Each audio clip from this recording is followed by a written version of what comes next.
Factsverse presents Parents put daughter in mental hospital because she got pregnant, and 44 years later, she got her revenge. First, help us spread the word about Factsverse by clicking that like button, and also be sure to subscribe and click the notification bell so you don't miss our future videos.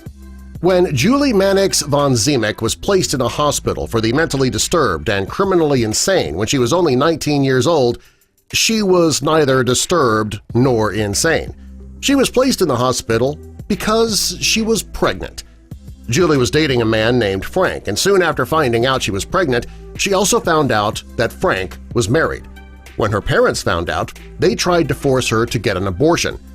In 1963, abortions were illegal, so the only way that a woman could have an abortion was if the mother's physical or mental health was threatened by having a baby. When Julie's gynecologist told her mother that she was pregnant, she didn't tell Julie. Instead, she told the doctor that she needed to diagnose her daughter as being severely depressed. Julie actually believed what her mother had told her. Julie's mother was worried about what her pregnancy would do to the family's reputation. Julie says that in her family circle in Philadelphia society, if you had mood swings, went into romantic depressions, or if you tried to commit suicide, you were considered charmingly eccentric. Giving birth to a bastard child, on the other hand, that was absolutely unforgivable. Julie refused to have an abortion, and she was taken to a mental hospital. She actually believed that she belonged there because of what her mother and doctor told her. She gave birth in the hospital and was then forced to sign adoption papers, giving up her daughter who she named Amy. Julie says that back then there were homes for unwed mothers, but her parents chose the mental hospital to punish her. She didn't want to sign her daughter over for adoption, but she felt that she didn't have any choice. The day after she gave birth, she was released from the mental hospital. When Julie arrived home, her parents were throwing a dinner party. They told everyone at the party that their daughter had been in Africa. Nobody at the party knew where she'd actually been, and her parents were trying to keep that a secret. They didn't even tell their daughter about the lie they'd been telling others. She was completely caught off guard when people started asking her how her trip to Africa was and what she did there. How could they tell their friends that they threw their daughter into an awful mental hospital just because she was pregnant? It was a heartless, horrible thing to do, and they wouldn't want people to look at them in that way.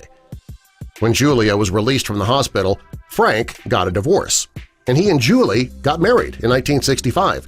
She moved to New York City to become an actress, and each year, on April 19th, the couple celebrated Amy's birthday. They also had their wedding rings inscribed with the date of their daughter's birth. They never forgot about her. When Amy was adopted, her adoptive parents changed her name to Kathleen Marie Wisler. When she had a couple of children of her own, she decided that she wanted to seek out her birth mother. When she finally found them, she wrote Julie and Frank a letter. Julie and Frank were shocked and overjoyed when they heard from their daughter.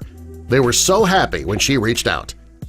Julie got her revenge on her parents by finally meeting her daughter and getting to know her.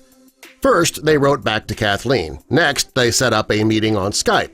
Thanks to technology, they were able to get to know their daughter pretty well, even though they lived on opposite sides of the country. After a few Skype chats, Kathleen wrote a letter to her parents to let them know how she felt about having them back in her life. In the letter she wrote, "I never imagined I would feel like a daughter again, and yet here I am, cherished by two strong and thoughtful parents who worry when my kids are sick and who call for no reason. I feel as though we have never been apart. It's as if we've been dropped into the concluding chapter of a fairy tale, and we know how fairy tales go." Yep, it's a wonderful story. It shows nothing can break the bond between parents and children, even 44 years of not knowing one another.